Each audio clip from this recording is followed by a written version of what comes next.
What is up, you guys? Welcome back to Twink Revolution. I'm Sam. And I'm Gian. And yeah, it's another boys episode. I know you all missed it. We're coming up to the end. We are. This is the end. Not the end of the podcast. The end is nigh. Just the end of season 1. Yeah. Well, that's what we're telling people, isn't it? Yeah. Yeah. The CIA operative is going to be released in our own papers. It's going to be called Comtel Pro.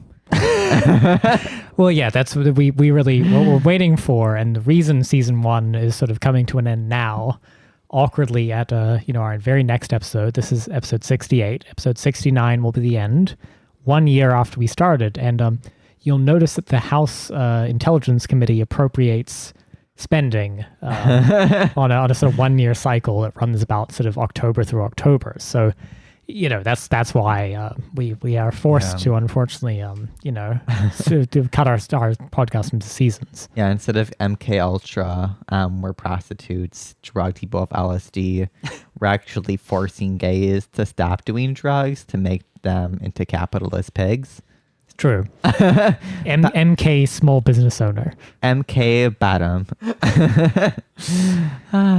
But speaking of real things, speaking of bottoms. Yeah, speaking of bottom bitches, on Saturday, we're doing our second episode of the live stream of More Marxists Than You Can Handle. If you missed it, it's on the Red Lettuce. It is literally more Marxists than you can handle. It's more Marxists than I can handle. It's a gangbang of knowledge. It is. Love it. So it's Saturday, 6 p.m. Pacific time. Yeah. 9 p.m. Eastern time. Mm-hmm. How do time zones work? 8 p.m. Central, I think. 7 p.m. Mountain time. And if you live outside the U.S., I'm sorry, I just cannot help you. That's our American exceptionalism. I used to be good at this, but I actually just don't know with like daylight savings and shit. I have no idea what it is. I think California is like -8 GMT. So let's see if we can do this math. 6 p.m. I think it's about 2 a.m. GMT, something like that. So anyway, it's a good time. It's on twitch.tv/twinkrev. So it's our Twitch channel, and it features lots of people. Who does it feature, Sam? It features Esperanza, who's connected to the organization Affirm. Yeah. We have guest on the pod. Yeah, many times. Eric and Fox, who are the hosts of the Red Lettuce podcast and YouTube channel. Future guest on the pod? Question mark? We have us and River. Page. Guest on the pod and contributor to twinkrev.com. And then we have Mila Garayab. Multiple time winner on the pod. I think she is the winner. Or she's tied done up 3 Amy. times. Yeah. Wow, we're really promoting Lebanese women. We are, yeah. If you want to get ahead in the Twinkrev pantheon, you better be a problematic Lebanese woman. Wow, we're really doing we're really doing a Natsballism with all our Lebanese women guests. Yeah, that's true. It's very problematic, very class reductionist. Yeah. Well, so anyway, please come join us. It's a fun event, and it'll be 3 hours. Yeah. So it's 9. It's 6 till 9 in whatever the fuck time zone. Yeah. Just look up California time and compute it from there. But it's Saturday, the 19th of September. Yeah. It'll be chill. Yeah, no, it's fun. We usually drink. We get kind of messy in the last 2 hours of it usually. Kind of messy? Very messy. But it is more Marxist than you can handle, and the general format is sort of usually just like a bunch of people who are kind of chill Marxists. And you can be Marxist, but you can also exist in the world. It's not just part of your bio. Yeah. And it's a good time. A lot of queers. Come for the hot takes. Yeah. Stay for the hot people. Yeah. I think there was a joke to like, how old are all of you? And you were like, well, I'm posting like, oh, well, if you want a bunch of Marxists above the age of 21, which was like what they mentioned. They were like, nobody's over 21 ever says they're a Marxist. And I was like, well, on Saturday, everyone's above the age of 21 by multiple years, if not almost like a decade. So we don't want to tell anyone's ages though, because everyone looks youthful and beautiful. It's true. And You're all valid in my opinion. Yeah.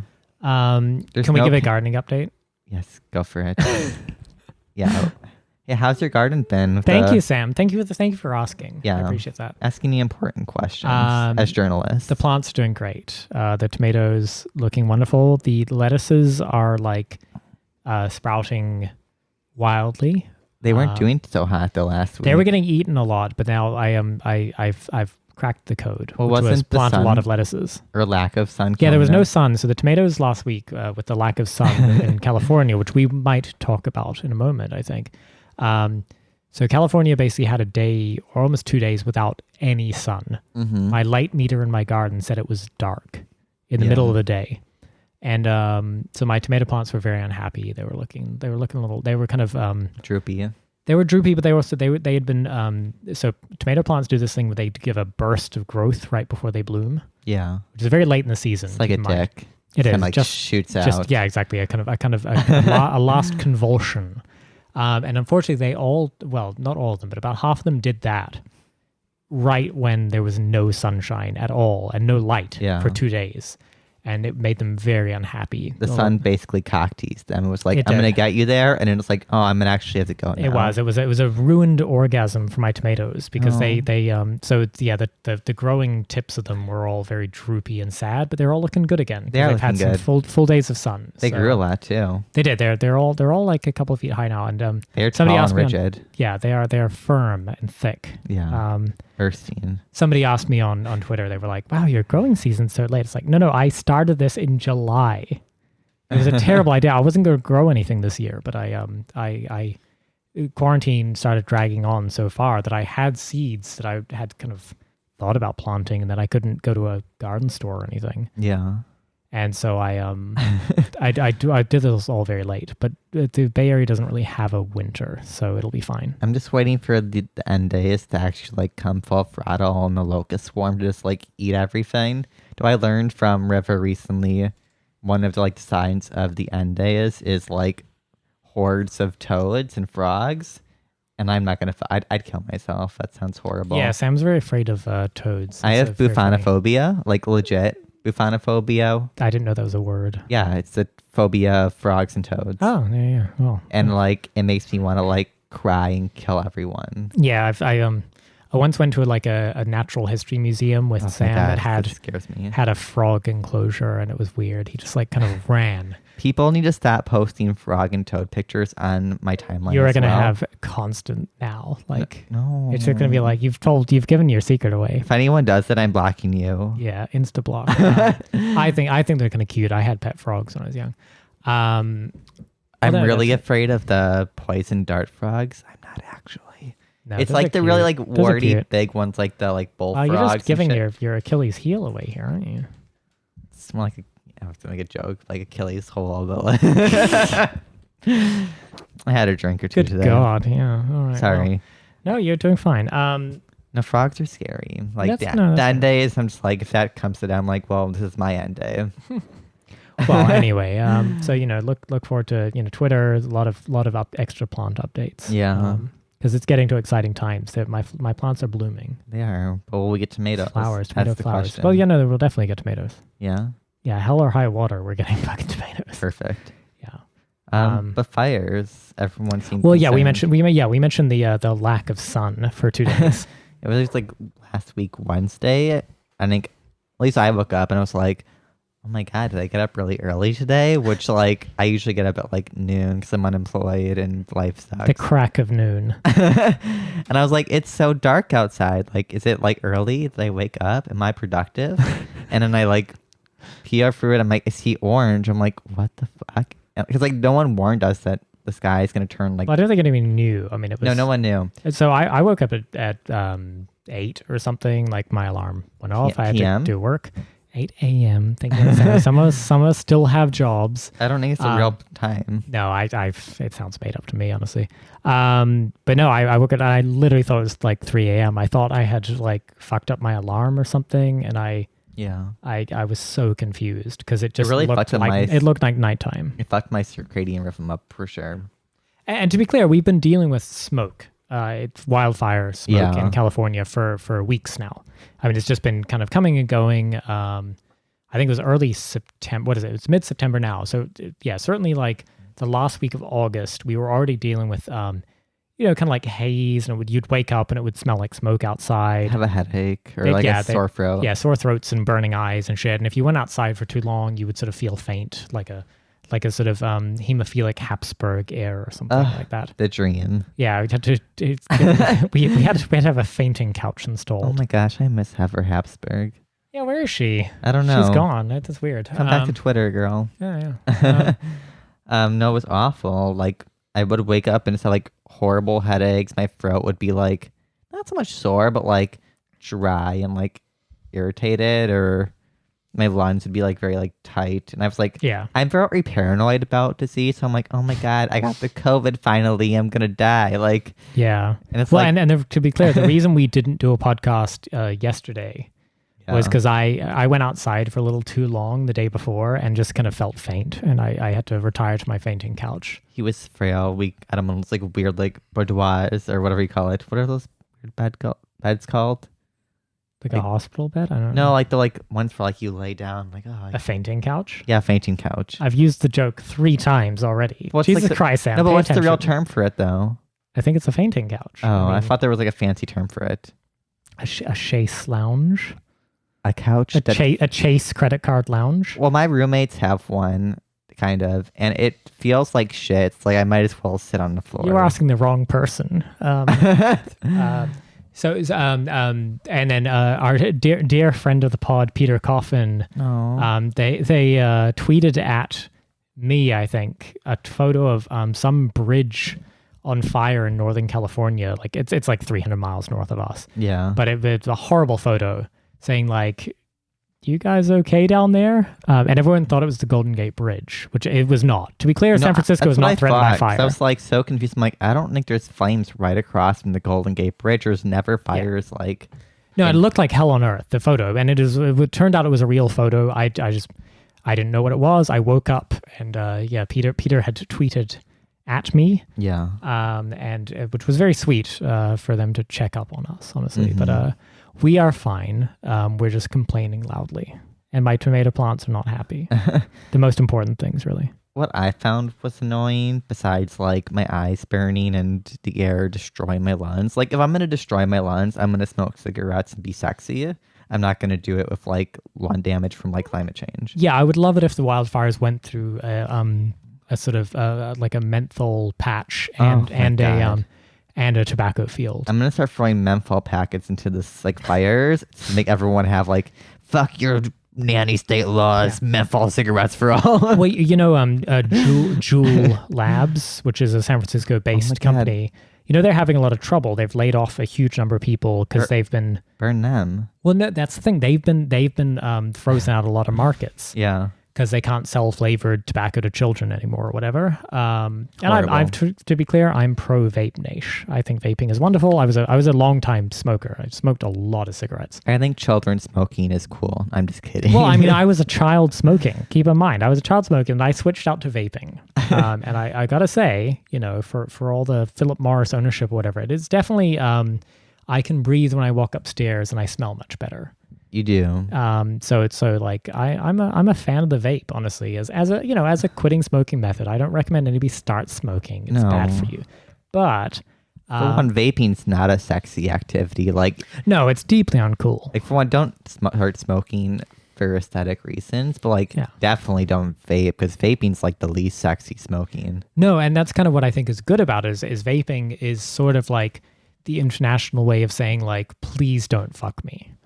If somebody's sitting there like ripping big hits off their vape, that is them saying, I am unfuckable, please do not approach. Which is what I hate about like the Gen Z generation is like I just said Generation Z generation, but like ATM machine. The ATM machine.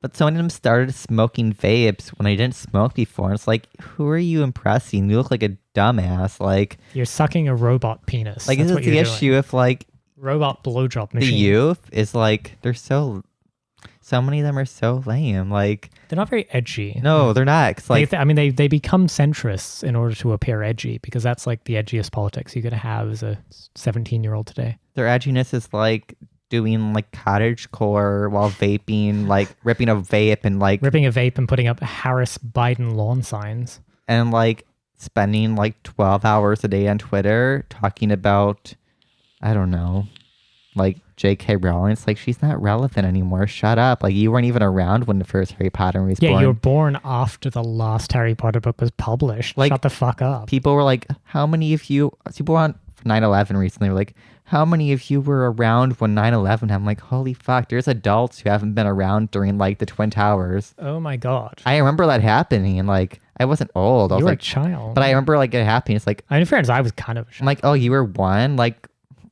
fuck, like, Fuck off, yeah. like, Isn't that the plot of Euphoria? Is yeah, that she's born on 9/11 or during 9/11 or something? she's a child during 9/11. No, I think she's her mother is in the delivery room. Oh, you're right. Yeah. Watching the 9/11 broadcast or something. It's a Yeah, like, genre defining moment, clearly. like, I'm sorry, like, get on our level around 9/11, all the Bush era. Yeah, and then, learn about waterboarding as a 4-year-old. That's the thing to do. and then have COVID. Like, Yeah.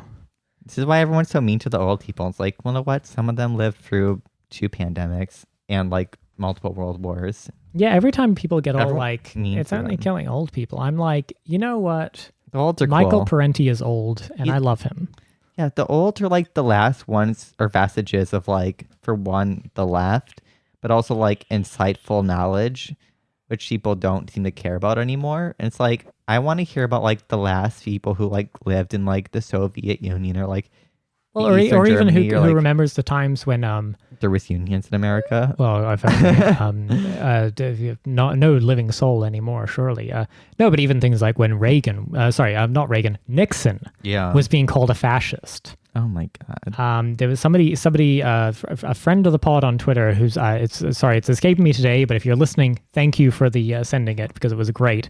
Somebody sending a thing about Hunter S. Thompson making a point in 1972, about the 1972 election, Yeah. saying, we're all being told we got to vote just to beat Nixon because he's such a fascist. And like, we get told this every year for the last 12 years. This is him in 1972 saying, for the last 12 years, we've been told you have to vote for somebody you don't care about just because you got to beat the person who's worse. And I'm like, well, this could have been written today. Well, it's like, I feel like for many people on the left who want to document the like last knowledge of the old left, is like the old people are the vestiges of like the reality of this world. I mean, Christian, who was on a live stream for a little bit with us, I think. Yeah. He's been getting involved slightly with like the German like communist stuff, and there's members who lived in East Germany. It's like, oh well, right now it's like the last few years you're probably ever going to actually hear about anything like of like what life was like, and then it kind of like gets forgotten, and then you get like 12-year-olds being like, Bolsonaro is going to be the next dictator in Brazil. It's amazing. It's like, honey, you weren't around. Shut the fuck up. Like, well, it's even. I mean, I was young, but if you think about the last generations of World War II soldiers, are have mostly died now. yeah, it's so sad. No, it is sad. But what's funny is to listen to them talk about their reflections on the Russian soldiers. Yeah. Because I guarantee you that, like, for all the kind of Cold War shit that happened after, and this is, people are going to call me tanky for saying this, and it's fine. Yeah. But to say, if you were to listen and say, like, my grandfathers, I only knew one of them, to be clear, sort of talk about, like, World War II, you would just get a very different impression about what their geopolitics were, right? My grandfather wouldn't talk a lot about World War II. Yeah. As most veterans didn't, right? They're generally not their thing. But anyway, so my grandfather was in World War II. And you kind of got the impression that, like, put it this way, nobody was too sad about the Russians throwing 26 million people at kicking a bunch of Nazi ass. Right. That's a later thing, and that's not that generation either. Well, I think in the U.S. society, to even discuss any of that's kind of like no longer popular on the left, when it's like you fought like actual fascists. Like that should be celebrated by the left. Like it's like I don't really see the same thing that you see in a lot of like other countries. Like in Russia, they have their yearly thing where they have numerous countries like China and like certain parts of the former Soviet Union. The axis of evil. But you have like veterans from World War II. They're being like honored and stuff for defeating like the fascist rise in like Japan and Germany and Italy. And it's like that's cute. Like also like I think there's this preconception of like killing fascists is cute. Well, I mean these old men getting like still like the treatment they deserve, I think. No, of course. And like yeah. I think while the strongman theory is always like, oh, these people like leaders like Putin is like not a leftist, but like I think they you see pictures of them getting like emotional and stuff still. It's like, oh, well, they're weepy. Yeah, like is this the toxic masculinity? Like there's a picture of Fidel we got a lot of shit for recently. like basically cuddling with like what's the Yuri Gagarin, the first cosmonaut. It's like is this toxic masculinity? Because I don't know any man who is gonna cuddle like. But it's funny. I've been watching this series on YouTube. And it's something like I don't even know what the fuck it is. It's like what the YouTube algorithm thinks I want, which is so true. There's a series called I think Soviet Storm. Yeah, and it's about World War. It's a very like so you know how like the only thing like straight guys like is war documentaries, Hot Ship and Lie. Mm-hmm. This is a war documentary about the Soviet Union in World War II, and it's very detailed and nerdy. It's like 17 parts or something, and they're each an hour long, and it's all like, you know, they used the M38 cannons to break through the line, like, and you know, they shot a caliber. But so anyway, it's the kind of shit I love. For one, because I'm a nerd. Yeah. But also, it's what I use to go to sleep. I like put the shit on and like go to sleep. But there's some very heroic scenes in there where you sort of see like just the scale of that fight against actual fascism. Right.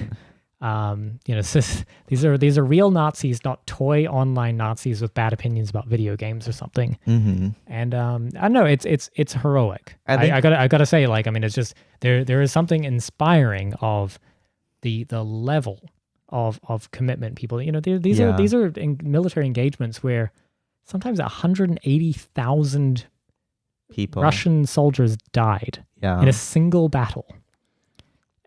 Just to drive, like, just to get some fucking bridge or something. This wasn't like, oh, the evil Soviet Union not valuing life. It was literally like they were in an existential fight. They knew what the stakes were. Right. These were the soldiers heroically fucking pushing forward when, you know, there was no hope. And then it's I don't know, I you know. Yeah. It's it turns out all your online Twitter battles are against the evil bad people with bad thoughts in their head, like go fucking lay a rose on a grave, motherfucker. Yeah. Like, honestly, there's a lot of people who fought to actually defeat fascism, who probably deserve a lot of your respect. And if you've ever said anything callous about old people being killed by COVID, fuck you. Yeah. I mean, I was reading, we watched like, what was it, 22nd of 22nd July. Yeah, it's about the Oslo Toya shooting. Anders Breivik shooting. Yeah, like the Norway massacre. But I was like looking into like other right-wing stuff, and it's like, oh, turns out these memorial sites, like the unnamed soldier in like Russia, which is for World War II, gets like desecrated and like attacked by like right-wing, like neo-Nazi parties still, because they beat Hitler. Yeah. Yeah. I also think from like an anti-war perspective is like, I've always, like, when I was a libertarian, was like, oh, well, all war is all the same, it's all bad. And it's like, once you kind of get into like a materialist, like Marxist analysis, like, oh, maybe like actually fighting fascism was good for working class people. Like, and it kind of just makes everything make more sense. Like, I think the anti-war is the liberal version of like not doing actual anti-imperialism. You know what I mean? Right, because the problem is if you live inside the empire in the U.S. and your entire framing for what it means to be anti-war is a kind of conception of like, we shouldn't launch imperial wars, Yeah, good. Good. I'm right. Believe me, that's where my political awareness came from, is exactly that.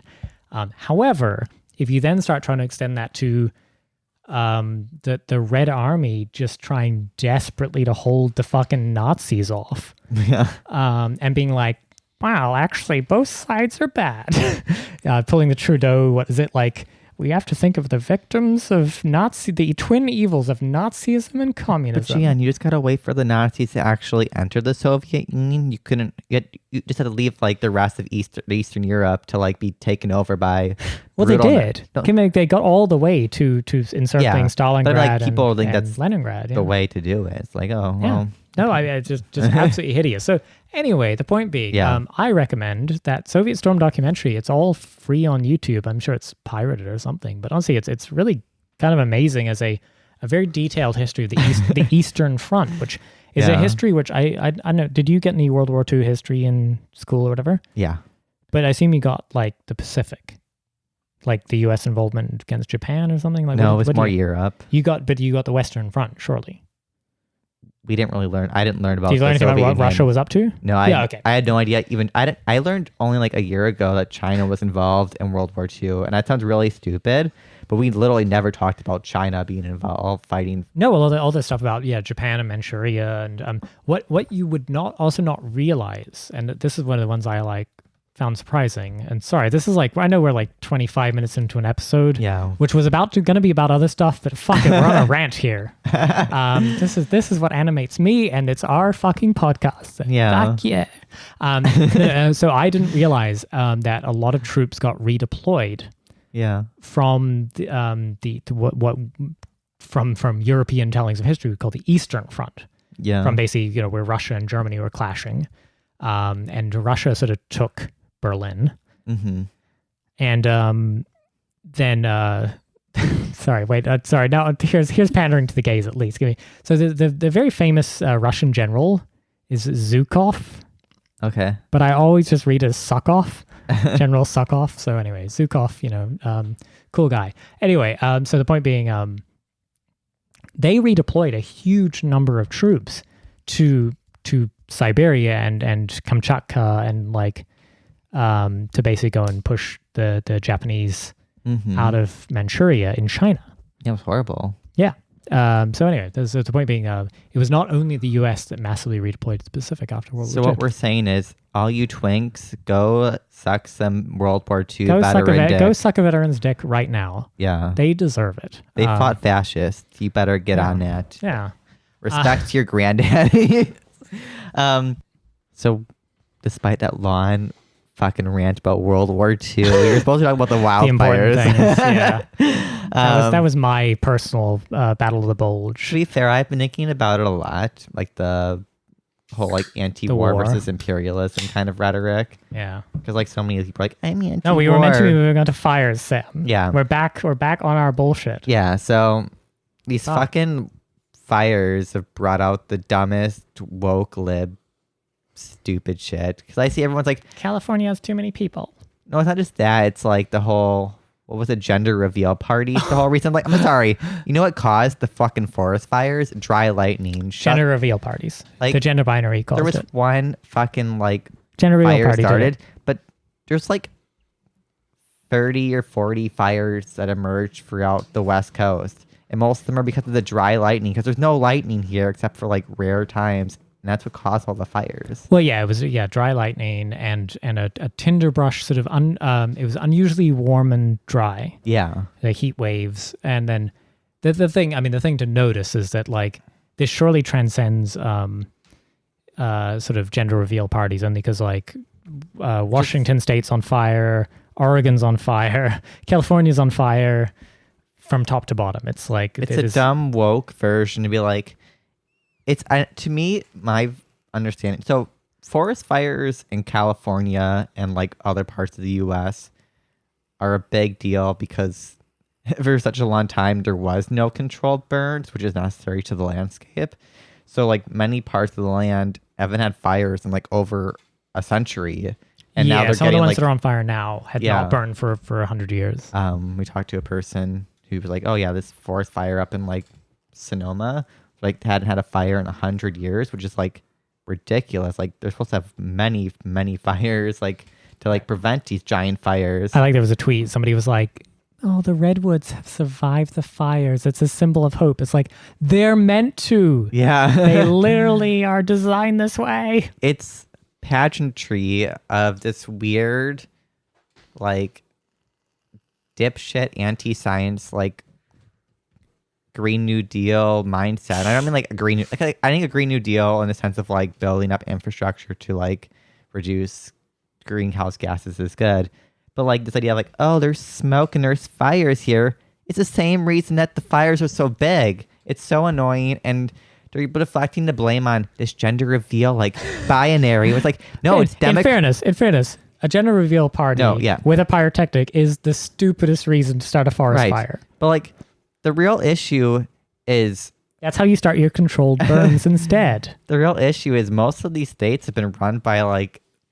the Democrats for decades, and then even before that, like the right wing, the Republicans, and they basically did nothing to do prevention. Like most of the budget for Cal Fire is spent on reactive forces to put out fires. It's not to prevent fires with controlled burns or like cutting down like dead trees and stuff. Cutting brush and doing the controlled burns. The other thing we should talk about in this context is how California fights fires.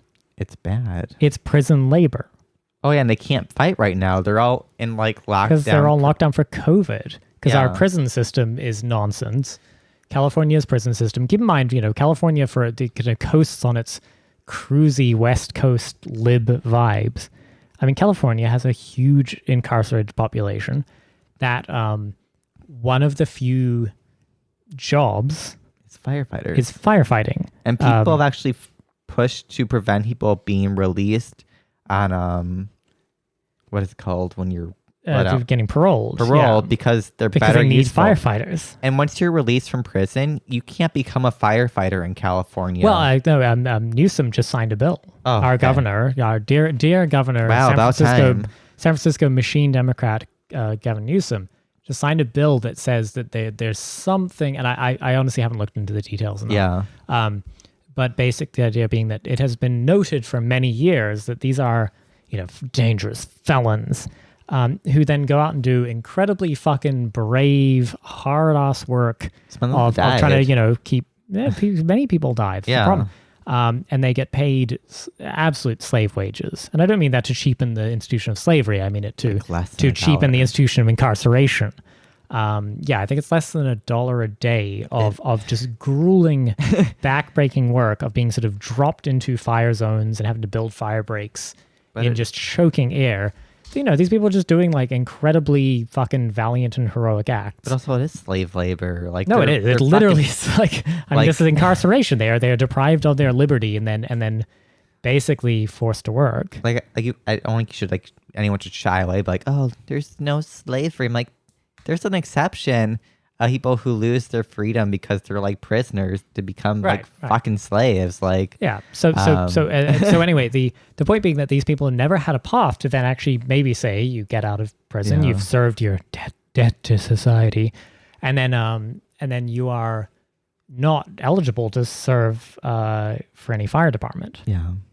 Because you're a dangerous felon. Isn't this great? We live in a country where prisoners make Victoria's Secret bras and like risk their lives putting up forest fires. When they come out, they can barely get a job or live anywhere because parole laws. And so anyway, it sounds like some of that laws might have softened.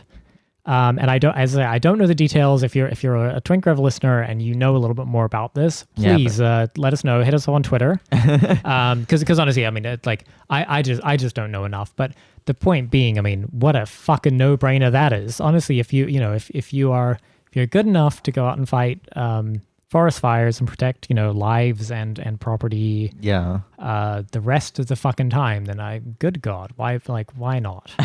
Why not be able to earn a decent wage and hopefully a union job once you're out of jail for some whatever fucking nonsense Kamala Harris put you there for. Also, so other topics. What are we on to next? Fuck, sorry. We've been slow today. a slow day. We're just trying to slide it in easy. Yeah. We're just trying to ease it into episode 69. I'm just so excited. Love it. So there's been a lot of like really silly posts from people identifying as like the left and whatever that means. I don't fucking know what the left means anymore. Like we'll say the left lib milieu, and they're suddenly all coming out for like this. I hate using degeneracy as a term, but like there was like multiple. There's posts. no other term for this. It's straight up comes like with no moral judgment, just to say what the fuck. There was posts about necrophilia, bestiality, and incest all being okay. I like wrote down. Oh my, yeah.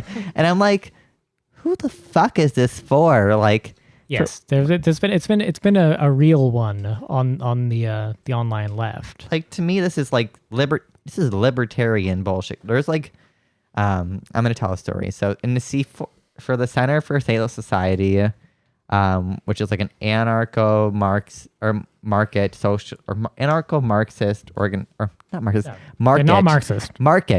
market anarchist organization. They have this poll about like, oh, how libertarian are you? And one of them is about like, literally like, oh, are you fond of children prostitutes and eating people and all of these things if it's consensual? I'm like, yeah, but what the fuck is this for? Like, wait. I think I know the answer to that question is, sir, this is a Wendy's. Yeah. And it kind of gets like more in depth when you see certain people. So clearly the OnlyFans left wing, whatever, we're gonna call them anarchist. Anarchist. Can I, as a lead into this, can I give a big old hat tip to a friend of the pod, Oliver Bateman? Go ahead. Go off, Queen. Because only because he prefigured this accidentally. Mm-hmm. He made a joke, and you should say what this is. Okay. What do you want me to say? Well, no, you should say what the fuck happened here. This story. This girl on Twitter, and she's not the first one. Multiple accounts have done this. Yeah, no, it has happened. Yeah, they're like, she's tweeted, "My dad just subbed to my OnlyFans and tipped me $100. That, in all capitals, is how you support your child's business." Yeah, no, that's what Oliver prefigured. Was he made a joke, something about it might have been on the pod. It might have been, actually. I think he might have had a joke about it. If it wasn't there, then it was somewhere else. I can't remember. But anyway, Oliver had joked about like, yes, parents subscribe to their children's OnlyFans. It's sort of the generational wealth transfer. Well, it gets better. Yeah. It sure does. So she tweets a little bit before or after. It's around the same time. She's like, "How do I owe the government $20,000 for showing people my pussy for money? This is my pussy, and they have zero equity in this business." Like, this is the issue. So the left wing loves to like fetishize a lot of the sex work community, but so much of them are like deeply ingrained in libertarian thought. And there's numerous stories over and over like, well, I'm doing this because I don't want to pay taxes. And it's like, I'm sorry. Well, we pay taxes in a country so you can have the fucking healthcare. We pay tax on this fucking podcast, for the record. Yeah, like, so that prisoners can be incarcerated. Also, and go fight fires or whatever. Your pussy is not a fucking business. Like, the fact you're trying to, but yeah, different issue. Pussy, but like, it's like, what kind of world do we live in where like people are fine if you commodifying your... No, you're bearing the lead, Sam, here. Oh, I'm sorry. My dad subscribed to my OnlyFans and tipped me $100. That's too. I completely forgot about that, actually. Yeah, no, that's what I'm saying. You have skipped over the weirdest part of this story. Yeah, what the fuck? Dad, stop it. I did a poll. It was a joke based on this. What I said, is it weirder for your dad to subscribe to your OnlyFans, your mom to subscribe to your Patreon, to your podcast's Patreon? Yeah. And I think 69% of people, said it was weirder for your dad to subscribe to your OnlyFans. I'm sorry, you're like, your dad's a fucking weirdo if they're going on your OnlyFans. Because like, you know what happens when you like subscribe to an OnlyFans, you see all the naked images then. Just straight away. Yeah, like just to be clear, like what there's no way to just like donate money. Whereas a Patreon, you can honestly not click through the posts. Also, I don't know because I'm not like familiar with the OnlyFans model. But I'm pretty sure you have to click on a certain like release thing to tip on that specific one. So like you clearly went for the stuff to like tip your daughter. You're showing your dad your like pussy spreading pics. Like, I'm sorry. This to be clear, the person doing this is like that's her shtick. If your dad has $100 to give you, why does he need to give you the $100 for like Venmo you or whatever? Like, Jesus Christ. Like, there's other ways to send money. Like, this is the issue. Like all these like weird like sexual like fringe things like necrophilia and bestiality and like your parents subscribing to your OnlyFans. And to be clear, the necrophilia one was some kind of big-ish account. Yeah. Making the point of like necrophilia, like people who shame necrophilia are actually like doing I don't know whether they're doing a no growth, they're doing a colonialism, they're doing a they're misogyny, property. Yeah. So anyway, like whatever. So this was a real, like this was not a troll. No, it wasn't a troll. This was a genuine point. This is like the problem with having extremely online brain.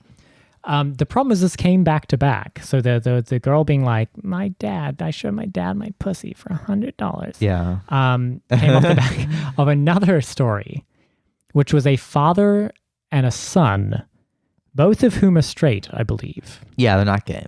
Doing an OnlyFans together. Yeah, just them taking... They do a lot of like flexing, nude, like butt shots and like just a lot of flexing in mirrors. They're both kind of beefcakey. So the son was making like, I think $11,000 a month. And then he got his dad to do it because he thought that was what people wanted. Yeah. And they made like $11,000 in a day. Yeah, it turns out it was what people wanted. Like, for one, like the fact that's just don't do OnlyFans with your dad. No. I'm sorry. I love my father. I really do. He's just a wonderful person. I'm happy they weren't having sex though. Like no, that would be weirder. I'm kind of happier it wasn't. When I first saw that, I was like, oh my God, please don't be doing like threesomes with your dad. Like that's just gross. Like that was, and to be clear, that was sort of how the pitch was made. Yeah, was the suggestion. I think like all the marketing of it that the son had been doing, I think, was a sort of like, want to see a father and son like together, like, and it turned out it wasn't. They were just kind of doing like what and I'm glad we had Oliver on because his extensive because Oliver is a friend. I end up reading a lot of his stuff about like old glamour photography and like bodybuilding type stuff, because what they are doing is fundamentally kind of bodybuilding type, like glamour shot type stuff. It's a lot of bodybuilders are on OnlyFans because it's a way to, I think, finance their hobby. Yeah, it's a kind of, you like can find a bunch sex. Of they're just showing themselves like muscle naked. worshipy stuff. But yes, just it was a lot in like, I think this was in 1 day or 2 days, both of these stories landed. Yeah. And it was just a lot. It was more than I could handle in the OnlyFans discourse, honestly. Well, this is a hot take. This is the issue with like this whole like liberal like anarchist fixation on this conception of sexual liberation, and it's all rooted in a deeply individualistic basis of, well, my case is specific and why wouldn't you do that, as if there wasn't like broader structural like realities to like a lot of these things. Like, oh, like I remember actually watching like on with some TYT show where they brought this sex expert and he talked about like the Young Turks. Okay. And it was with like Anna Kasparian as the host, and they brought this guy on, and he was like justifying like bestiality because farmers were like molesting like their pigs and cows. And I'm like, come on. Or like the utilitarians, like what's his name? Who's the one who did like the main utilitarian guy? John Stuart Mill?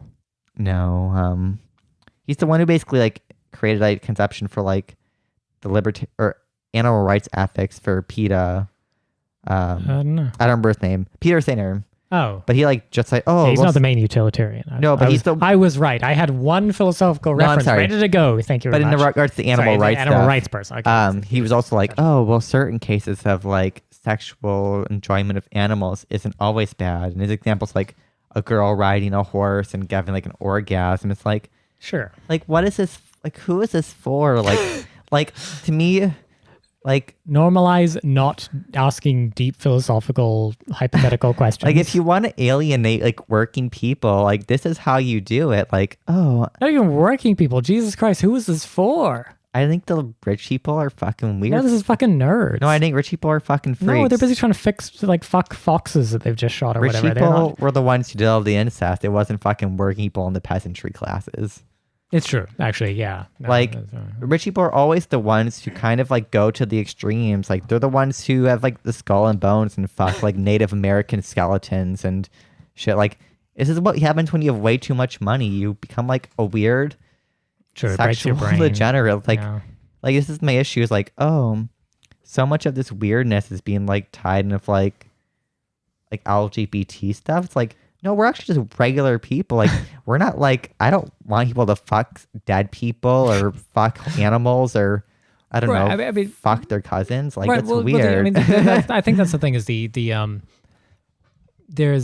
there are people who have an ick factor when it comes to, you know, gay sex or something outside of like, you know, lights off husband and wife through a hole in a sheet or whatever. You know, there's people who are just kind of an ick factor on everything. Yeah. And that's like, yeah, you know, whatever, fuck them.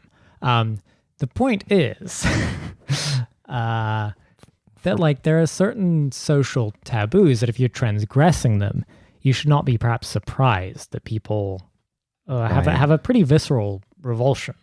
Right. And to be clear, I don't think I've ever been surprised that people don't want to hear the details of gay sex necessarily, for example. They don't need to hear. That's I don't want to hear about straight sex. No, I don't want to hear about other people's gay sex, honestly. Yeah, that's gross. No, and so the point being, like, I think it's you know, there's kind of a degree of propriety about some of this, which is simply to say that like what goes on behind closed doors is what goes on behind closed doors. However, OnlyFans is a marketing product. Yeah. Where you're saying, oh, here I am with my dad, or my dad is subscribed to my OnlyFans. Keep in mind, this was not like this came out. This was this woman was proudly tweeting the fact that her dad was tipping her well, and this is how you support your children's business ventures. And like, it's a lot. Like, it's really a lot. Like, to me, calm it the fuck down, people. To me, I feel like sexual matters have been so displayed to the public when it should be just a private matter. It's like, why is this even a discourse of like, let me furtive as well. Like, sell father-son erotic posing pictures, but do it through like a weird obscure mail order muscle magazine, like a normal fucking person. Yeah, don't act like this is like normal and everyone needs to like be like, this is fine. I don't have any issue with this. Like, this is weird. Right, and the point being that unfortunately what people miss is that there's a version of a kind of censorious right, a social conservative right, that is censorious about everything. And they're censorious about like a woman breastfeeding in public or whatever as well. Right. And it comes along with everything, right? There's a whole fucking like there's a whole kit and caboodle that comes with like taking on that view of the world, which is say I get to police everybody else's behavior. Yeah. This is not my point, at least. It's to simply say, I think what shocks me more is that people who are tweeting about their dads on their OnlyFans are then shocked or affronted at just the like, wow, everyone's such a prude. It's like, no, people like literally just have a kind of natural revulsion to what is essentially a very, very deep ingrained set of cultural norms that are being violated, and violated in a way that is cheap. It's also because it's on fucking OnlyFans for $6.99 or whatever the fuck it is. It's like the integration of neo-Marxist postmodern. I'm sorry, there's no Marxist right now. Wow, Jordan Peterson? Wow, what a get. It's the postmodern conception that like there's no like legitimate truth. It's kind of just like, oh, it's all this preconceived conceptions. It's like, then there would be no like, social mores to violate. There is social mores. Like, turns out there's a reason people just like weren't like fine fucking dead people or like fucking their moms. Like, for one, there's either like very reasonable like health questions to like both of those, or like there's just really problematic consent relationships between like things like bestiality and like incest. It's like, and dead people really can't consent. They can't consent. But it's like, this is just weird. Like at least most gay porn pretends to do like role play of like familial relationships, like they're not actually related. Like, and you all know this. Here it's like, oh, it's my actual dad who's getting naked with me for my OnlyFans, and everyone's into them. Like, remember there was like a few years ago there was twins, and it's like that's weird. What is going on here? I mean, but at least to be clear on that one, right? I mean, the consent relations are very different, right? But it's still weird.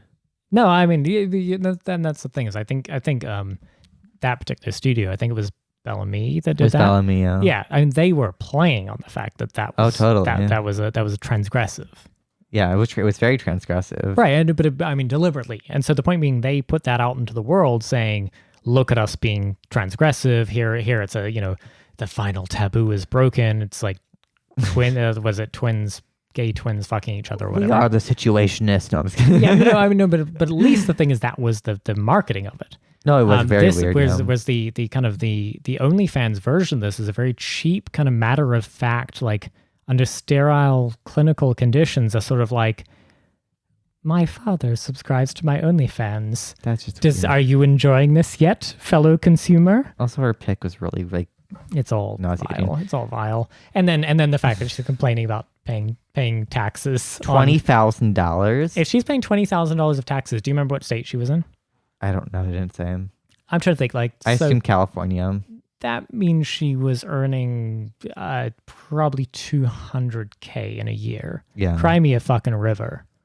I've seen a lot of this as well. Of like OnlyFans, like people being like, you're just really repressed and stuff, and then they're like, I'm flying first class to Dubai, and I'm like, yeah, I'm honey, sorry, like, I'm sorry you had to pay income tax on your fucking. For one, like these people are annoying because they always talk like, I'm a sex worker, and anyone who critiques our industry is bad. It's like, I'm sorry, your whole experience is different than like the vast majority of your like. Biggest problem is paying coming up for a $20K tax bill on what is probably like between $100,000 and $200,000 worth of income that was untaxed. Yeah, like I'm sorry, your problems are just a little different. Also, I'm in the wrong industry. I'm just kidding. Speaking of being in the wrong industry. Yeah, J.K. Rowling. Friend of the pod, J.K. Rowling. Yeah. It's rolling like bowling. So she wrote... Is it weird to think I have to, she's a horrible person. I know nothing good to say about her. She's irrelevant. Except it's a very American fucking thing to mispronounce her name. J.K. Rowling? Rolling. Rolling, yeah. How do you say the word bowling? Bowling. Yeah, and so if you change out the R for B, yeah, it's rolling. Oh, yeah. okay. I didn't know that. Yeah. Rolling with my homies, being transphobic. Yeah, that's how that goes. She wrote a book recently that got released called Troubled Blood, and it features a murderer of women who's a cross-dresser or transvestite, which people are going to get mad about me using the term. Like, no, I mean, like, to be clear, in the book universe, no distinction is made. The gender identity of the murderer is somebody who, and to be clear, I think, so the victim, as I recall, is a doctor or something, some profession, I can't remember. I don't remember. But yeah, so we read the fucking article. But so the point being, it's like, so just to be clear, with J.K. Rowling's history of like, I'm worried about fake transgender women putting on dresses and violating women's spaces and endangering them, for which she's received enormous fucking hate, and she keeps being extremely online about this point. So then she wrote a novel, where it's a murderer who I believe is not transgender, to be clear. Yeah. But puts on a dress in order to go murder people. Yeah. And that's the plan here, people. I mean, because it's her, I think in her mindset, it has to be like what she thinks of trans women. Like I think it does. Like, yeah, she's being very deliberate with this. And it's just very annoying here. Like everyone's like, "Oh my god, she did this." I'm like, "Of course she would do this." Of course she did. She's incredibly capricious. Her brain is fucking rotted by having $1 billion. Yeah, she's a near billionaire. I think she lost a few months. Billionaire in US dollars, I think. Oh yeah, she's the billionaire. And people are all upset. It's like, yeah, she fucking sucks. Like, why do you keep paying attention to her? Like, someone commented on this. It's like, well, J.K. Rowling wrote this book.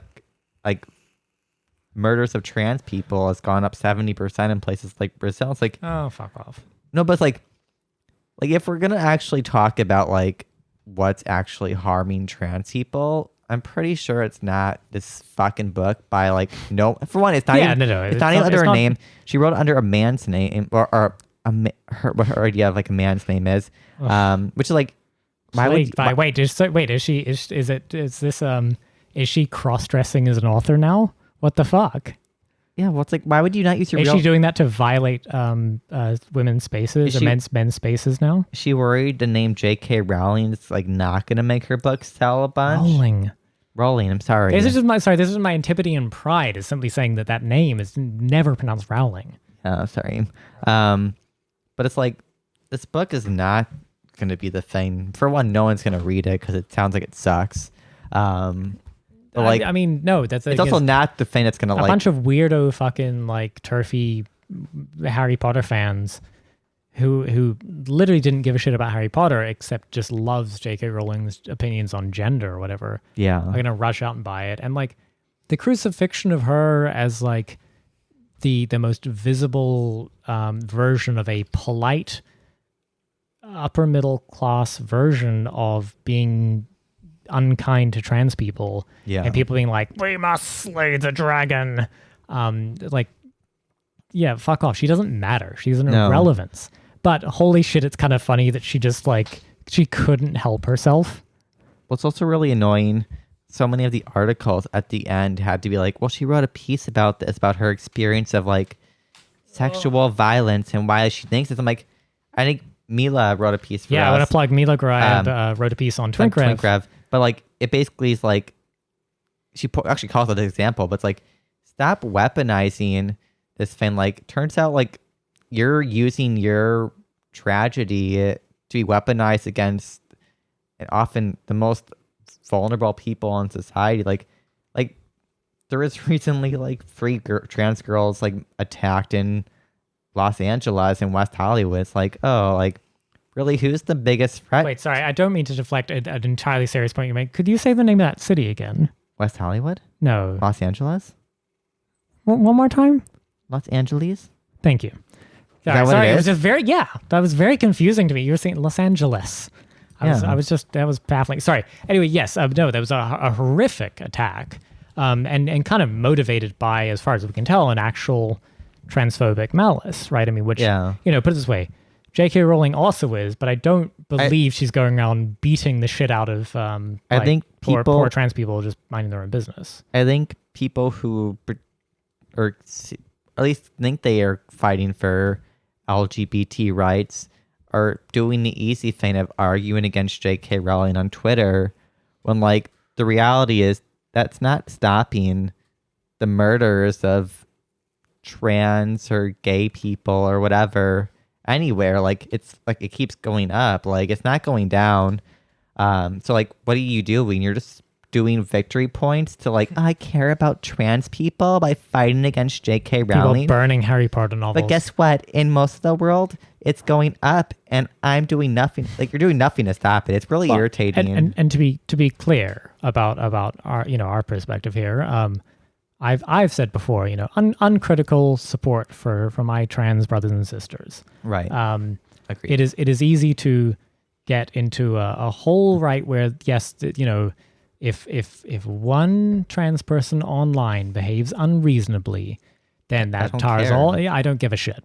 Yeah. That's fine. Go for it. We're there with you. We love you. Gays are awful all the time online. We're awful all the time online. But to be clear, what might lead, say, if your concern is indeed for our trans brothers and sisters, then you'd say what might lead them to be unsafe? Well, I would say getting evicted. Yeah. Getting fired from jobs.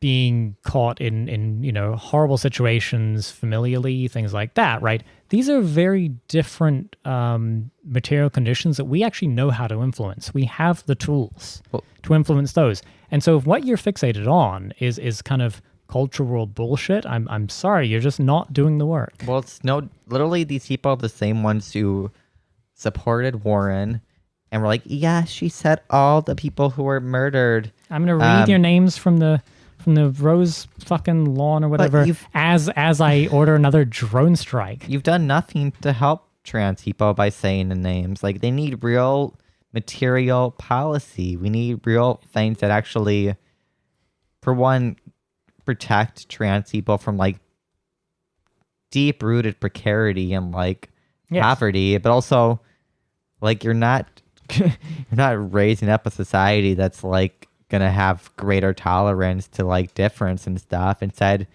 it's gonna push all the same like means-tested policies that create actually like great division along like racial and gender and like sexuality lines. Like, right, and to be clear, like, slogans like trans women are women, trans men are men. Yes, good, true. However, if you believe that, then you must also think about the fact that, you know what men and women and those who are neither need? Yeah. They need fucking food and shelter and clothing and the ability to have a social life that is well engaged and secure. Well, they also and free from violence. And like, that's like, put it this way, like the solutions to the problems that are you think, put it this way, that a liberal frame would tell you are unique to your favorite sort of totems or shibboleths, are not. The solutions are universal. And so if you're fucking serious about the safety and health and security of trans people, as J.K. Rowling is absolutely not, because she has reprehensible views on this topic, then getting all fucking moist about Kamala Harris having her pronouns in her bio while not inspecting her record on putting trans women into men's prisons in California for many years and fighting court cases to keep them there. They're just not being serious. And so this is the problem. Every time I get into it on this topic, never with trans people, just to be clear, actually with fucking everybody else, I just get really fucking mad. It is because I actually give a shit. And maybe it's disingenuous to say other people don't care, but I genuinely don't think people care. I think they care about burning Harry Potter books or defending Harry Potter books or the legacy of Harry Potter books. I'm just like, fuck off. Yeah. This is not the stakes of this fight. J.K. Rowling can fuck off to her fucking castle, tax her to death instead, and use the money to pay for lots of really good things that will benefit everyone, including all the people she seems to have enough disdain for to write a shitty novel, another shitty novel about. Also, you caring doesn't change the material reality. Like this is the real. I guess it's fine. Like, you could say, "Oh, well, I care about them," but it's like, if you keep voting for the policies that incorporate means testing and austerity and a status quo, like right to work, you're not helping anyone. Like, I'm sorry, you're still an enemy to like at-will employment. Not just trans working class people. Like, it's clearly not like Caitlyn Jenner who's like being fucked up. To be clear, she's fine. Yeah, it's working she's not class in danger. People. Here's a threat to all working people in general. Like, I'm sorry. Like, I care more about the policies you support versus like the rhetoric, because we had like in New York months back, like, oh, the Black Trans Lives Matter march. It's like, well, what are your demands? What are you doing? Like, no, what's going to help people? It's housing, healthcare, education, security. Like, people always forget that the right to safety and security should be a thing the state guarantees for working class people. Like people will get like this, like get brutalized, and like there's no safety system for them, and often get disregarded. It's like, this is the thing I think people just completely disregard. It's like, you should have a right to like safety and security. Right. I mean, people miss the reasoning behind why, say, the Black Panthers were armed with some pretty fucking beefy weapons in their neighborhoods, and that was not to be threatening or to LARP revolution. The cops weren't protecting them. That was to make the people feel safe, and similarly, why gun ownership? I mean, pink pistols. Well, yeah, things like pink pistols, and why the highest rates of rising gun ownership is not. It's not your like MAGA white chud men. It's like black women. Yeah. And so like you have to think about the idea that like, and this is where we get kind of always getting to things like at-will employment are so capricious, and it's so hard to communicate this to people who have never lived in any other way, except to say, put it this way, if you can just lose your job tomorrow, the way you are forced to live, if you're living paycheck to paycheck, and you might lose your job tomorrow, you are forced to you cannot save for tomorrow, you cannot live for the future, you can't plan for the future. Yeah. If you know that you actually can't really lose your job without a very kind of lengthy and bureaucratic process, then it's you can maybe you can count on what you got paid last week is what you got paid next week. And this just puts people in a very different mindset, and it lets people build a kind of material security that turns out to be very important psychologically, I think, as much as anything else. Yeah. But I mean, and so that's why kind of things like at-will employment are so capricious. It's not merely the fact that you can fire people for any reason or no reason, and including reasons like, say, coming out as trans or something, which certainly happens and is fucking horrible and blah. But let's just say you are actually a successful employee who also happens to be trans at some company, and then they just decide for reasons of profit, malice, whatever the fuck, to lay you off tomorrow.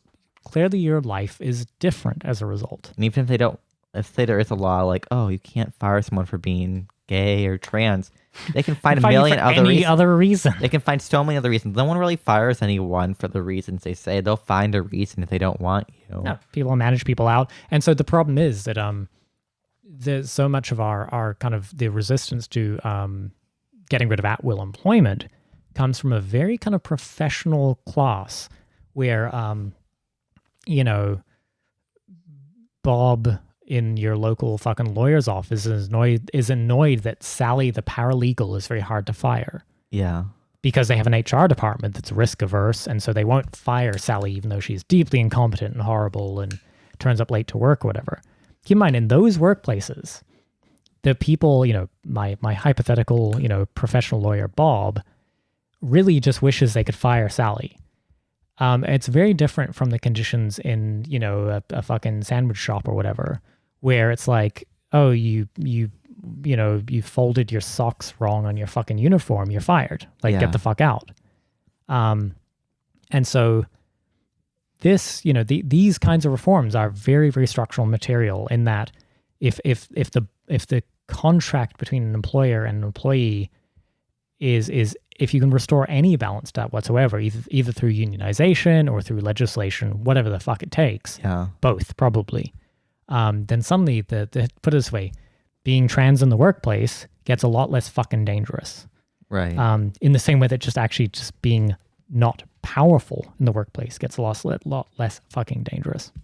Well, it's like we've been watching I think you mentioned in the last podcast, Rita, the Danish show about like a teacher, and it shows a lot of like the union power within the organization. And it's like, oh, you can be gone for 120 days as like sick until you can be like actually like removed. It's like, yeah, it's because like they have extremely strong union power. Like, so I worked in Denmark, and I've got to say it was kind of fucking exceptional. Right. And what the balance is bureaucracy as a result. Of course. There's all sorts of bullshit rules, like they cannot pay you more than this, and they cannot pay you less than this. It wasn't an anarchist utopia. No, it's bureaucratic. Yeah, of course.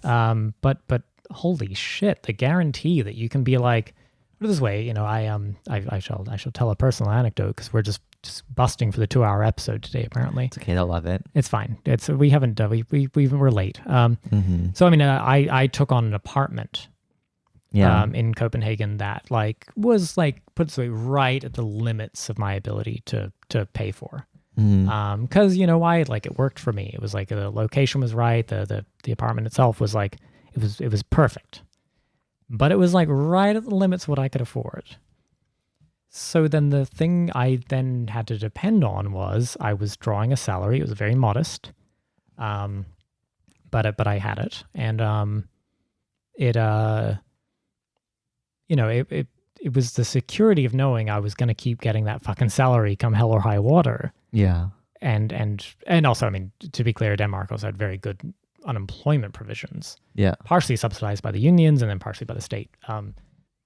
But it kind of gave me the confidence to go do something in my life that was otherwise here, I wouldn't fucking dream of it. Yeah. How would you if I'm just taking on a thing where I'm I can't really afford, I can barely afford this, but I'm going to do it ananyway. It sounds like a fantasy to most people. Right. And keep in mind, I never worried for a minute. And I didn't have shit all in my bank account. I didn't have money. Right. I think, they also have this is where all these little things add up, where I think they have some limitations on what deposits can be charged. Mm-hmm. So there's a very strict legal limit on it. So it stops kind of some of this weird landlord gouging. I think they were allowed to charge 1 month rent and 1 month rent's worth of deposit, and that was it. I can't remember the exact details. It was something like that. So put it this way, it was very capped.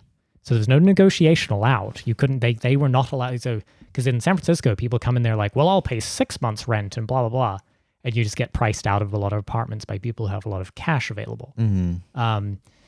This was not allowed in Denmark. And so the things, the people who got very annoyed about this were the people who had a bunch of fucking money. Yeah. And they're bruh, but I wanted this apartment. I can't have it. It's yeah, you can't buy your way into the system. Right. But fuck, when I had fuck all money and just managed to have a deposit together and managed to get this apartment, it was great. And then I knew that I was going to keep earning that money. Absent some dismissal procedures that would take quite a while. Yeah. It just changes your approach to life. And I gotta say, you just don't worry as much. The background stress in the US is so high because anybody can, no matter how nice your job is, you can lose it tomorrow. And people want that too. So I was talking to my dad today because it was his birthday recently. He was like, I don't really talk about politics, but I think all these fuckers are corrupt as shit.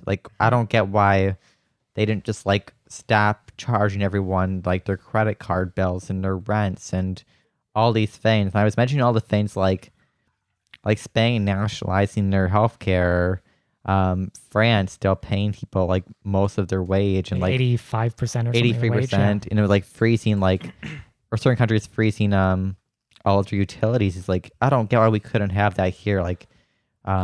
I even mentioned China, which he's more, I wouldn't say he's left wing, but he's has a slight right wing bent. Kind of like a kind of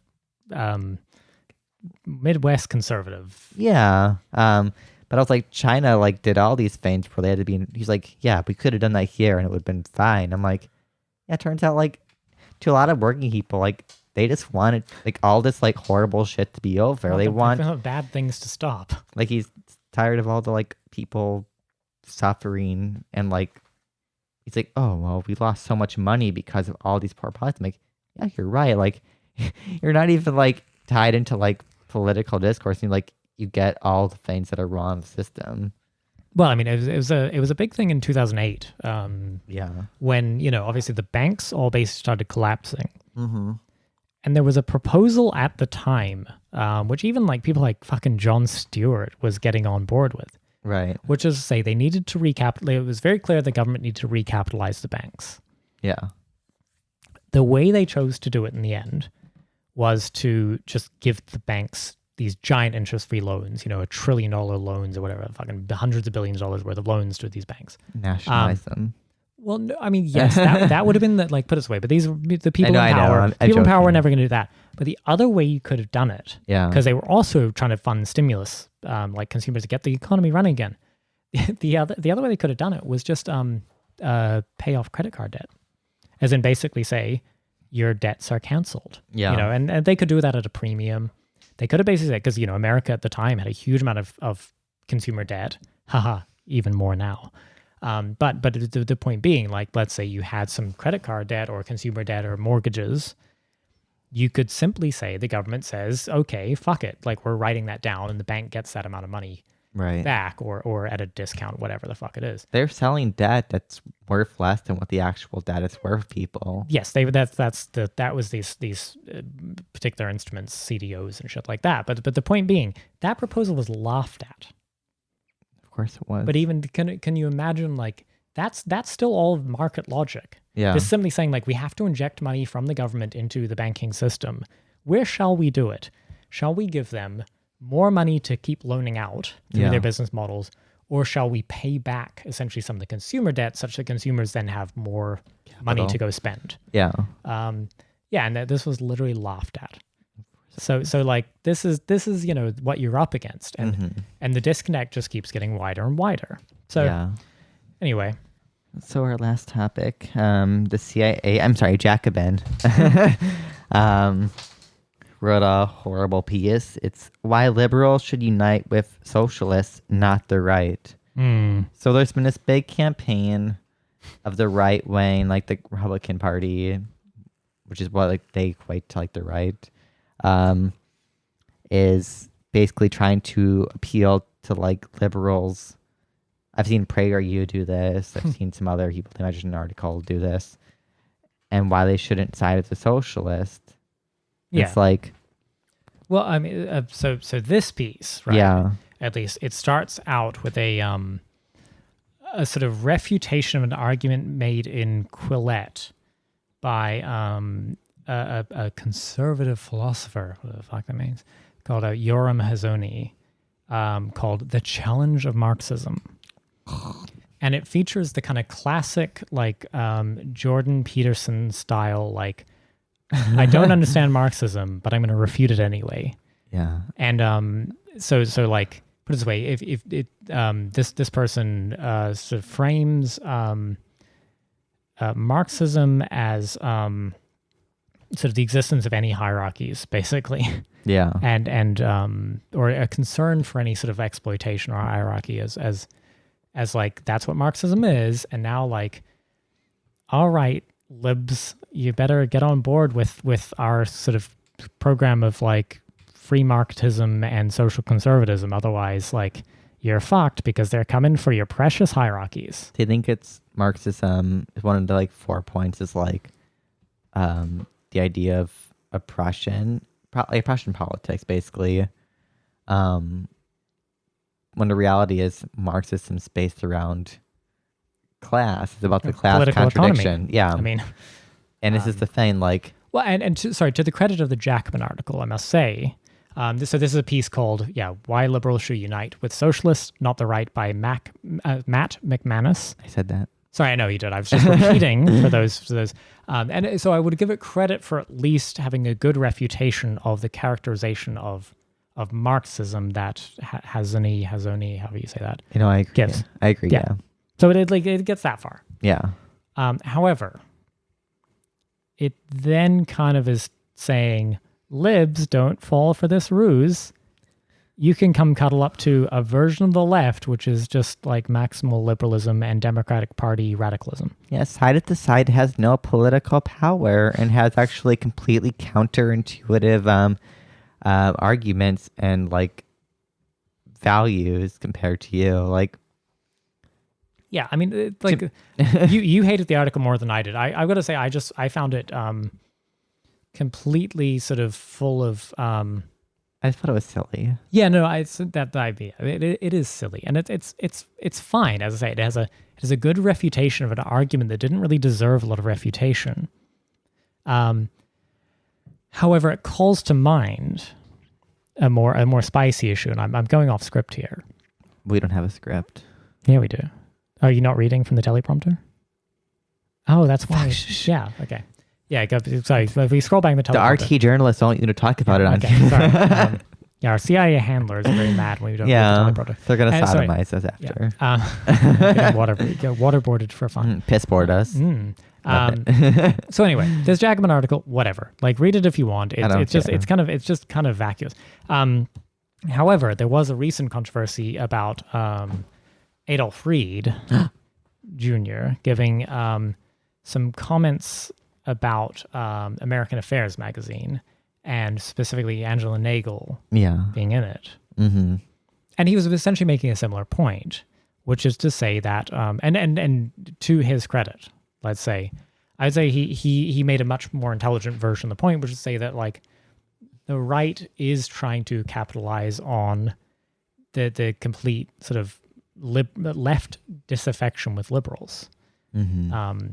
The left has a lot of reasons, and the left, I mean, anybody like left of Hillary Clinton at this point. I mean, I'd like, we can split hairs about what the left means. I don't mean Marxists here, or even socialists. I just mean, like, you're literally even sort of a little bit skeptical of capitalism. You have a good reason to be pretty fucking mad with the libs these days. They have produced, you know, a losing combination of Joe Biden and Kamala Harris. They've just failed abysmally at all of this. So you know, and I think it's fair to say that those who are even further left, maybe out with us, and those even to our left, you know. Wow, you're using that term. I'm just saying, I'm just using the term left in the broadest possible sense to say, I was not trying to position us as the most left. I'm just simply saying, like, whatever, it's a whole milieu. It's a spectrum. We're the most twink though, right? Yes. Yeah. Perfect. On that spectrum. The twink left compass. So anyway, the point being, so he was making a critique, and it was honestly just full of hyperbole about this American Affairs magazine, which is a sort of, you might call it a kind of conservative populist publication or something. Yeah. And he made a bunch of slightly outlandish claims about the founder being a Nazi, which I don't buy. No, they're just right. They're just kind of right populist, whatever. Like, so, but unfortunately, the seduction has worked on a lot of people. Yeah. So I think he overstated the case. However, I wouldn't disagree necessarily with some of the content, what he was trying to say, which is that there is a right-wing populist pitch being made for left-wing populism because they have a lot more energy, a lot more funding, and I think they have a much more cogent message these days. Yeah. No, I agree. I think people were really mad that he mentioned Angela Nagel, who I love. I love both Adolf Reed and Angela Nagel. And, like, to me, my mindset is neither are gods, so I'm fine to not always agree with them, and that's fine. Like, we don't need to always agree with every single person. No gods, no masters. Right. But I think his point of American Affairs, or maybe other right-wing groups, maybe helping fixate on some of the key political differences, like the more rad-lib anarchist sphere and like the more populist left sphere, I don't fully disregard that. Like, I think all media has a political agenda. Some is very nefarious, where they're not going to explicitly say it. Like, the right wing's going to do what they think helps the right wing cause. Like, of course they would. Like, the same way New York Times is going to help like the Empire cause, or like Twink Rev. We explicitly say we are a Marxist publication. We're trying to advance here. We're not here to bullshit anyone, but like, to pretend any publication has just like, oh, I just want to hear the truth and the true message of like what's going on in the world. Like, no, they wouldn't publish a left-wing figure unless it served their agenda. And I do think the pieces they published do have an important point. But like, I also think the point that Adolf Reed meant of like, to help divide parts of like this weird giant left-lib sphere was true. I mean, they were arguing about the open borders. To be clear, that wouldn't take a lot. No, exactly, it wasn't take a lot. It is a live argument anyway, and it could have been anything. Right, and the split that's already taken place is to say, what is it that, we say, just take us as a random example, have in common with like a pro Bernie account these days? What the fuck project are we pursuing in common? Very little. If they're all like, I mean, I'm choosing an extreme example and to say that if they're busy talking about why the ICE detention camps aren't doing vasectomies instead of forced hysterectomies. A real tweet. Yeah, for the record, from a pro-Bernie, a very large pro-Bernie account. Yeah. You would say like, yeah, I mean, this split already was happening. Are there people rushing in to capitalize on it? Probably, of course. Yeah. Are some of them very right-wing? Yes, absolutely. Does that make Angela Nagel a stooge? No.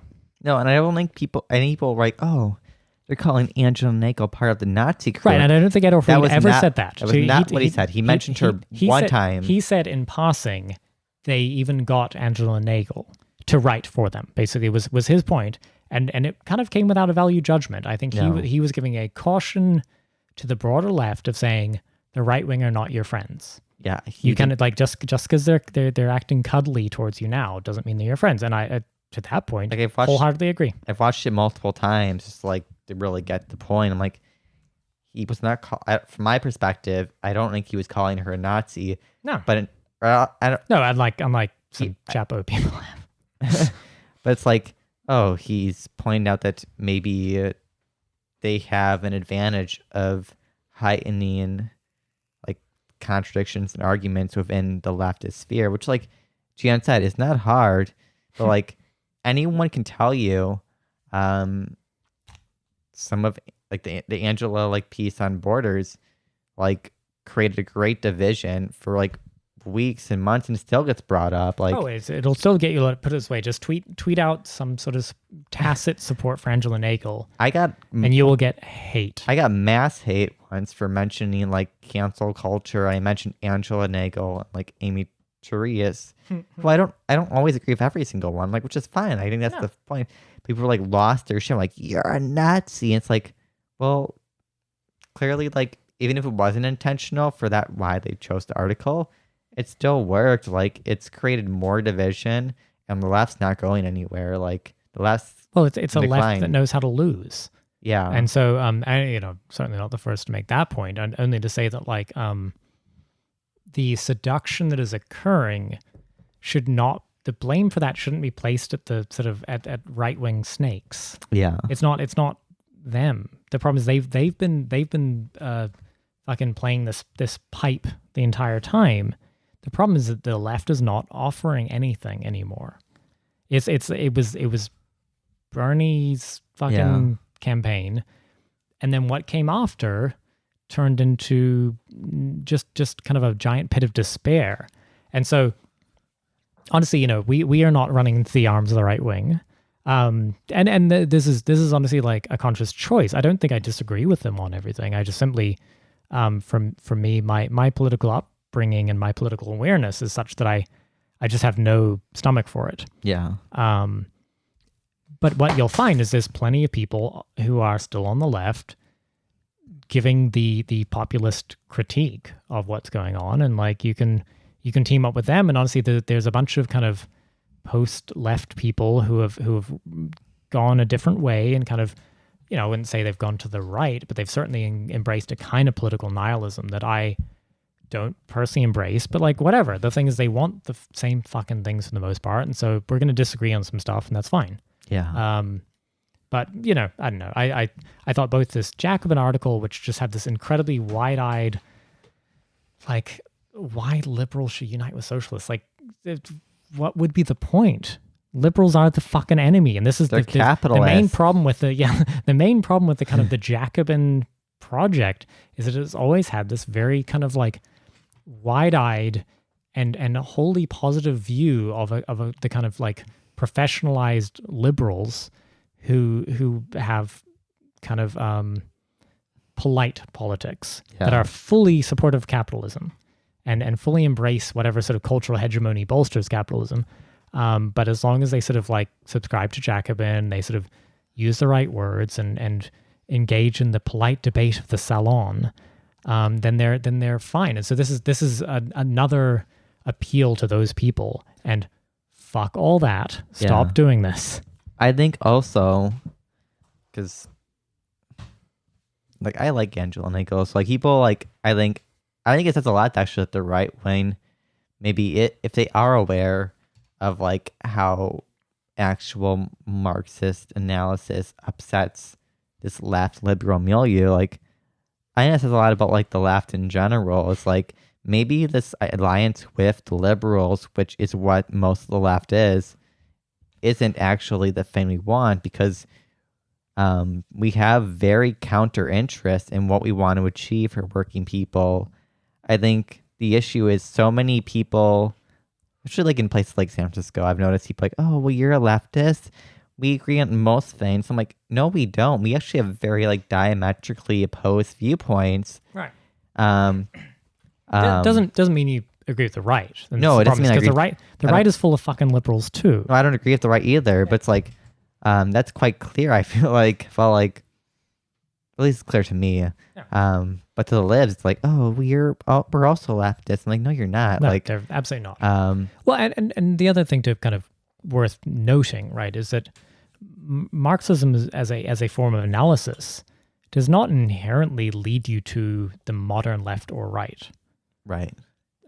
Because what it's trying to lead you sort of around is the siren call of liberalism. Mm-hmm. And so it's slightly deceptive to sort of say if you sort of if you accept the conception of the modern left as meaning the Democratic Party and some people who reluctantly vote for the Democratic Party, then like Marxist analysis won't take you there. You just can't get there anymore. That just means you're doing some sort of weird like lesser evil theory on two versions of capitalism.